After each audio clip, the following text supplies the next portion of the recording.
making this inauguration ceremony also a grand success. Thank you all. Thank you for all being with us. Thank you. Thank you so much. Everybody, all the respected delegates, thank you so much. We'll now move forward to the next session. Dr. B.C. Bansal and Dr. C. Prakash Oration, an overview of the Burgeoning field of Gerontechnology. And the speaker for the session will be Dr. Rahul Bhattacharyya and the chairperson, Dr. Vivek Handa and Dr. Prashonno K. Rathore. We will move on. We have 2 to 3 more sessions to complete with on the day 1.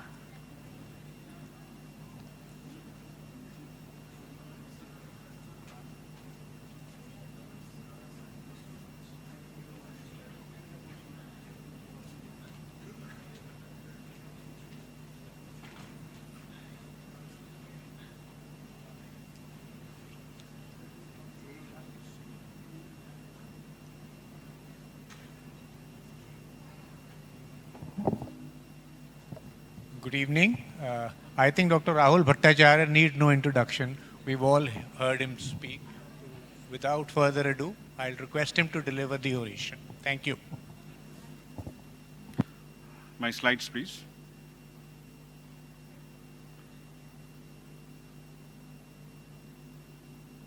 My slides, please. Yes. Good evening. So we are running late, so I'll cut short. I'll skip through a few slides. And thank you, GSI headquarters, for giving me this opportunity, this prestigious oration named after Dr. B.C. Bansal and Dr. C. Prakash. So I'll be talking on an overview of the burgeoning field of Gerontechnology. What is Gerontechnology? So this will be my flow. And straight, I'll go to the changing needs of an aging society. You all know that, because both the share and size of the elderly population is increasing over time. Those of you who are present since morning, you have heard this time and again. But the point is that we expect to see less frail and more resilient elderly people with long lifespans in the foreseeable future. Next speaker, Dr. Samit Ghoshal, will elaborate on that. How are we going to achieve that? Why do we age and why we don't have to? The needs of an aging society, that will be totally different from that of a younger one. You all realize that. And this is exactly where Gerontechnology pitches in. So what does it mean? So on one hand, there will be gerontology. You all know the meaning, the scientific strategy of aging. And you all know what technology means. So when these two terms are married together, that gives the term Gerontechnology, which attempts to fulfill the needs of an aging society. Because it ensures good health, full social participation, and independent living throughout the entire lifespan. So mere prolongation of life doesn't make sense. If you can improve the quality of life, then it makes sense, however long it may be. And this is fairly a new subject. Before 1990, the elderly were mainly considered as people with physical limitations or disabilities who were largely dependent on others for help and care. And that time, the main focus was on ergonomics, the human factors, assistive technology for the physically challenged. So it all started in the 1980s, and then a senior social worker visited Eindhoven University of Technology, who asked the engineers to be involved in solving the problems and challenges. And finally, the term Gerontechnology was coined in 1988. So it's only just 30 years, some 30 plus years. And I'll not go into the details. My tribute to Dr. Herman Buma, who is one of the pioneers in this field of Gerontechnology, Dr. James Fozzard, and some other, like Dr. Vappu Taipei, who were instrumental in starting the movement, you can say. So it was a collaboration of engineers, social scientists, Other disciplines emerge as a result of the need filled by professionals coming from many fields. And this young field now has generated unforeseen interest amongst the innovators, designers, and entrepreneurs. So this is not designing for the users. This is designing with users. And the keywords are user orientation and user involvement. So you have to listen to the needs of an aging person. You have to communicate his or her needs to the multidisciplinary innovation teams and the wider community. And that's how technology can come to the rescue of an aging population. I'll show you examples in a few minutes. So it's both the low-tech technologies, which are primarily assistive technologies, and also the high-tech electronic or smart technologies can be used to promote independence and quality of life for aging adults. Don't be pessimistic. Don't say that, okay, so this is too smart for the elderly. So how many of you were actually using smartphones just 10 years ago in 2012? Probably less than 10% present in this room. But not even a single day of our life we can imagine without a smartphone. Even the elderly, many of my patients, they cannot even read or write, but they can use the voice message. They have learned it because they realize that it is very, very useful for communication. Gerontechnology can decrease the care burden and make both care recipients as well as caregivers, both of them happy. So you have to identify the problem areas in the context of an individual and then assess his or her real technical need. So that's what will actually ensure what all the time we say about this aging in place. So an elderly person wants to be at home. He doesn't want to go to the hospital. Even if you admit him or her in the hospital, he wants to get discharged as soon as his distress is somewhat relieved. So, and the main thrust these days are how these home adaptations, how one can stay at home. The ability to live in one's own environment in a safe, independent, and comfortable manner, regardless of age and income or ability level, that's what is aging in place, and Gerontechnology exactly pitches in that area. So it plays a key role in ensuring aging in place. So what are the primary goals of Gerontechnology? One is, of course, primary prevention. You all know about it. So you have to intervene before it happens. Secondary prevention. Some problem has already happened. Now you have to treat that so there is no recurrence and there is limitation of, so the loss of function, you can limit that. Then tertiary prevention, and then disability, so you can think of all sorts of aids, and then improvement of quality of life. These are the primary goals of Gerontechnology, and these actually match human life domain needs. And you match that with technology goals like enrichment and satisfaction, prevention and engagement, and then compensation, assistance, and of course, care support. So there will be a new term, like family physician, there will be family technologist, a family member or a professional who is knowledgeable about technology and naturally can install, support, encourage the use of technology by the elderly to promote their continued independence. There are several approaches now being explored, like one of these novel gaming approach for promotion of healthy behavior. Like you are trying cessation of tobacco, and you have devised certain games like this. So you get points, you accumulate points, you just get one level up, and then these actually help people quit tobacco. So there are several other examples. I'll just give you one example from each category so you understand this is not unreal anymore. This is 2022. Examples of home modifications for convenience and safety. There are a few simple modifications like what is already in use. You see it every day, video door phones, increased lighting, accessible switches at both ends of the stairs, additional railings, grab bars, non-skid flooring. These are all in practice now. And there are some complex modifications like ramps for accessible entry and exit, walk-in shower, sliding shelves, stair lifts, or even home elevators. There are walk-in bathtubs as well.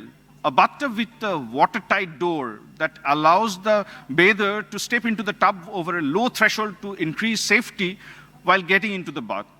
The door closes, the tub fills with water, and after draining the bath, the person opens the door and steps out safely. You can see this is one example of walk-in bathtub. This man with a walker can straight go to the tub, and there is a bathtub door there. And this is watertight.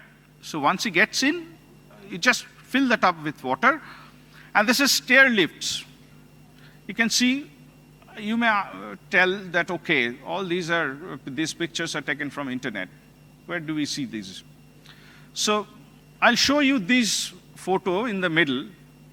This picture I have taken from the house of our next speaker, Dr. Samit Ghoshal. So this is installed at least 3 or 4 years now. So this is in place. There are so many, at least 20 companies. You just go and search the net. 20 companies who are regularly installing it in India. There are a few from Chennai, few from Bengaluru, and some I found doing good business in Kolkata as well. We never knew that. Universal design model, this is very important. Many homes are built or retrofitted with the universal design model in mind, which makes everything in the home accessible to all people with or without functional limit, like unisex parlors, like that. So whether you are with a disability or you don't have any disability, so when I'm designing your kitchen, it will be such that even you are on a wheelchair, you can go straight to the counter and you can at least prepare meal for yourself. Say, this is grab bars and all these things. These are already getting implemented everywhere in India. People grow old differently depending on their constraints, capabilities, aptitude, and attitude. So this is very important. If you are skeptical, then probably there is some problem with the attitude. The willingness to adopt technology, there are theoretical models for that as well. Those models, I'll not go into the details of those theoretical models, but they explore these areas only, the capabilities, the aptitude, the attitude, and the constraints. These technology adoption models called TAMs, TAM 1, TAM 2, TAM 3, and other ones. Let's skip this. What is the current scenario? The elder carers and a large section of the elderly themselves, they are using technology more than ever before. Innovators are developing new apps, new software, new wearables, and AI assistants every day. Modern technologies like sensors, voice activation, GPS, Bluetooth, smartphones have made it possible to improve the quality of life of the elderly to a great extent, and they are the people who deserve it most. Like if I want to just put on the light once I entered the room by saying, okay, Google, just switch on the light. Who will be benefited from this technology most? It will be the elderly. So the current trends, I'll just go through this in a very short. Telemedicine, I don't need to tell you about this because in the time of this COVID pandemic, we have seen what telemedicine can actually offer. And many of our patients, they have actually gave us feedback. If please, doctor, don't stop this telemedicine, even if the pandemic is over. Because we don't need to come from that distance. I have to come at least 500 miles to see you once in 3 months. I don't need to. I can consult you over telemedicine in most of the cases. If there are certain problems where a physical consultation is necessary, well, I can consult a local physicians. So telemedicine has got immense potential, and every day your WhatsApp and those are flooded with messages from these platforms, new telemedicine platforms. Paper charts will soon become obsolete in clinics, giving way to electronic medical records. And those who use it on a regular basis, you know it very well how easy it is to retrieve the data and everything. And even for the patients, not only for the doctors, but for the patients as well. Many of my patients, they directly come to my clinic saying, okay, I have not brought my prescription because I know you keep all the record. Now, this is one thing where I think it's done a great service to the elderly, virtual reality. So this is something which deals with their mental health. So my previous speakers who were talking about this loneliness and depression, I'll show you these examples, how this can bring changes to their life, their mental health. And many of these alert systems, which are now in use, even in India, many of these systems are developed by Indian IT firms. They are now being used, which concerns the safety of the elderly. Someone who stays alone, went to the park, fell down, and finally found maybe next morning, if he or she wore an alert system, probably the information by then could have reached the caregiver or next of the kin, anyone who is a stakeholder in this case. So if users need help, they can press a button and get in touch with highly trained emergency operators instantly. And some of these alerts, they actually send proactive alerts to caregivers. And all these are not Western. I repeat, there are many such Indian alert systems which have now started operating. And these systems help find people who wander due to dementia or other cognitive difficulties. As one of the speakers told you earlier, so many of because they don't find anyone to accompany them, so they stop going for their walking, and so more depression, more loneliness. So these can actually take care of that. So these alert systems, they safely monitor your senior loved one with Senior Medical Alert app, and they can actually, you will get it in your Android. So there are numerous such examples. For the sake of time, I'll just rush through these slides. Now, few robots. Now you will start laughing, I know. But they don't, because they really find it useful. And many of our elderly people, money is not the only problem for them. And these robots, Internet of Things, artificial intelligence, they have changed their lives. By spending just few lakhs, like some of these robots are available at Indian currency of just 3 to 4 lakhs, and some other modified versions are maybe 5, 6. So at least people who can afford them, but still who don't have the company, so they can find some solutions from these. And see, if you want exercise training, they can train you for that.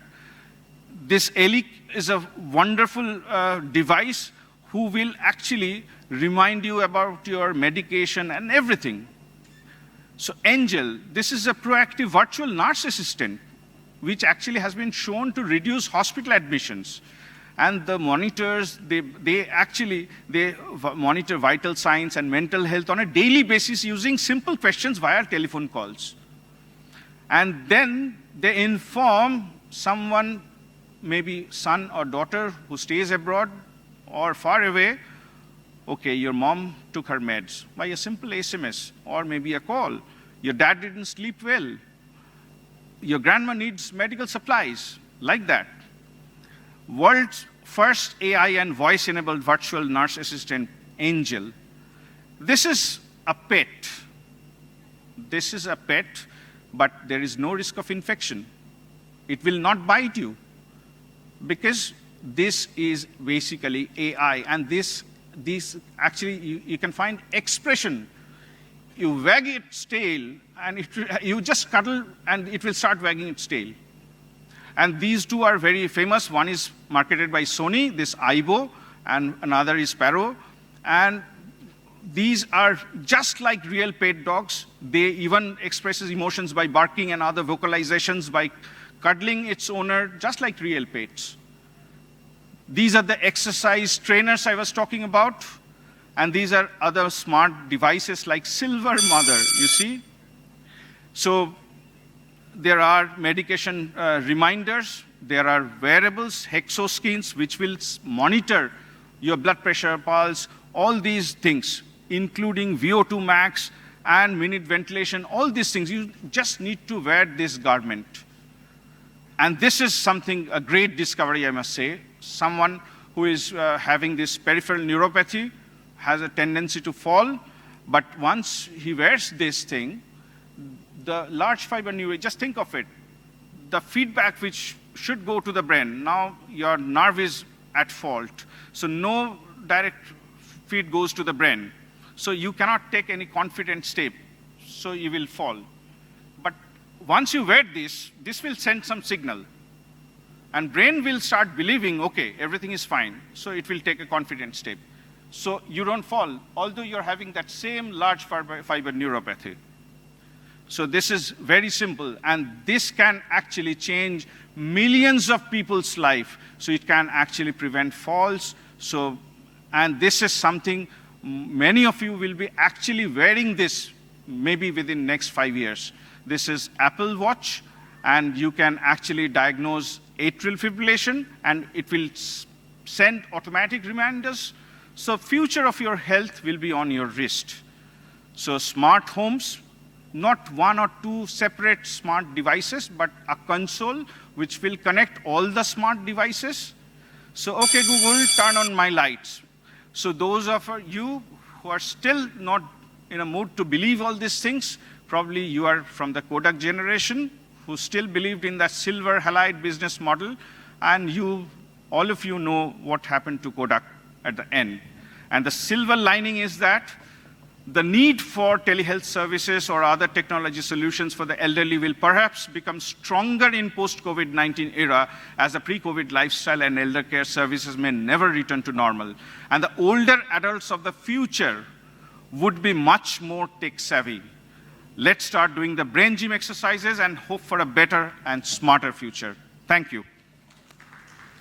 Thank you, Dr. Bhattacharya, for the wonderful oration.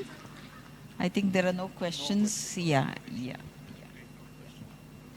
Thank you so much. I would like to request the National President of GSI, Dr. K.R. Das, to please give away the Oration certificate as well as the medal. So Dr. Rahul Bhattacharyya, can we have some round of applause, please, everybody?